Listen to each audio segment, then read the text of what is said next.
7월 8일 정세균 국무총리가 새로운 방역 지침을 발표를 했습니다. 새로운 방역 조치에는 7월 10일 오후 6시부터 정규 예배를 제외한 교회의 각종 대면 모임을 금지한다는 내용이었는데요. 금지하는 대면 모임에는 이런 종류들이 있습니다. 수련회, 기도회, 부흥회, 구역예배, 성경 공부 모임, 성가대 모임 연습 이런 것들을 다 대면으로 하는 걸 금지한다는 건데요. 이를 두고 이제 교계에서는 종교 탄압이다 이런 얘기들이 나오고 있습니다. 저는 이 정부 방역 조치에 어떤 정치적인 메시지를 얘기하기에 앞서서 이러한 조치에 교회는 어떻게 해야 하는가를 좀 생각을 해봤습니다. 그러니까 피할 길을 찾아보자는 거죠. 새로운 정부 방역 조치를 시험이라고 여기실 수도 있는데 어쨌거나 어떠한 시험이라 할지라도 피할 길을 항상 하나님께서 내신다고 하잖아요. 정부의 새 방역 조치가 발표된 이후 제가 출석하고 있는 교회에서는 줌을 활용한 신방을 하도록 안내 문자를 돌렸습니다. 줌이라는 것은 화상 채팅 프로그램인데요. 컴퓨터에도 설치할 수 있고 휴대폰에도 설치할 수가 있습니다. 저희 채널에서도 줌을 활용한 영상이 올라간 적이 있었죠. 생각해보니까 줌을 활용하는 게 참 이 IT 시대에 고마운 프로그램이구나 이런 생각이 들었습니다. 줌뿐만이 아니라 구글에서도 비슷한 서비스를 하고 있고 페이스북에서도 비슷한 서비스를 만들어서 제공을 하고 있죠. 이건 제 개인적인 경험인데 얼마 전에 독일에 있는 유학생들과 줌으로 대화를 하는 시간을 가졌습니다. 독일에 있는 한국 유학생들과 이야기를 했었는데요. 2시간이 순식간에 지나가 버렸습니다. 물론 근황도 나누고 수다도 나누고 이제 독일에 있으니까 2018년 월드컵에 관련된 이야기도 하고 했는데요.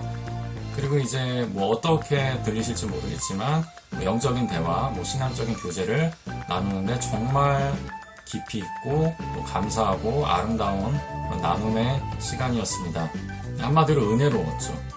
대면 모임이 금지된 시기에 이렇게 집에서 컴퓨터나 휴대폰을 활용해서 대화를 나누는 것도 정말 큰 유익이 있다 이런 생각이 들었습니다.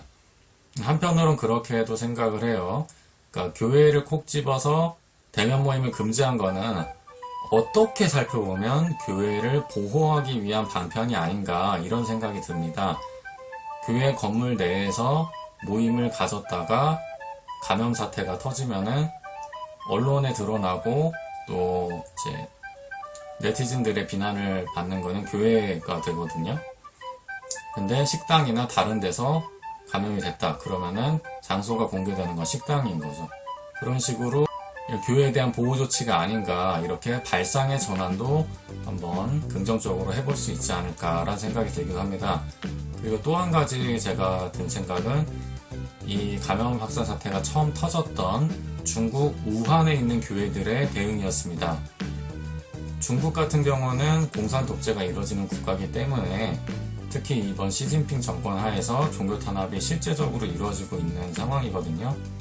그래서 우한에 있는 교회들은 진작부터 온라인을 활용한 모임을 준비를 하고 있었답니다.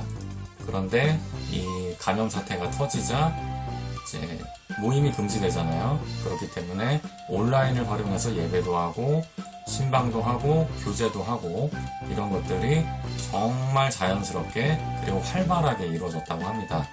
오히려 직접 시간을 내서 이동을 하고 가서 누군가를 만나고 이렇게 하는 것보다 있는 자리에서 컴퓨터 화면을 통해서 서로 만나서 이야기를 나누는 게 어떻게 보면 더 간편하고 더 깊이 있는 이야기를 나눌 수 있는 그런 시간이 되었다는 거죠.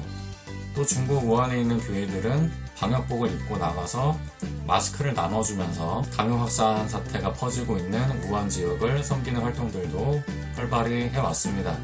이런 모습들을 보면서 한국에 있는 교회들도 조금 생각을 다르게 또는 이런 어려움의 상황에서 이 IT 환경을 적극적으로 활용할 수 있는 방안을 모색해보는 건 어떨까 이런 생각을 해보았습니다.